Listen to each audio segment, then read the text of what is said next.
నేను నీకు ముందుగా పోవచ్చు, మెట్టగానున్న స్థలములను సరాలము చేసేదను.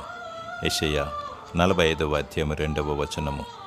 నిన్ను నీవు ప్రభు చేతులు పెట్టుకొనుము, నీ బ్రతుకంతటి మీద ఆయన అధికారమును ఒప్పుకొనుము.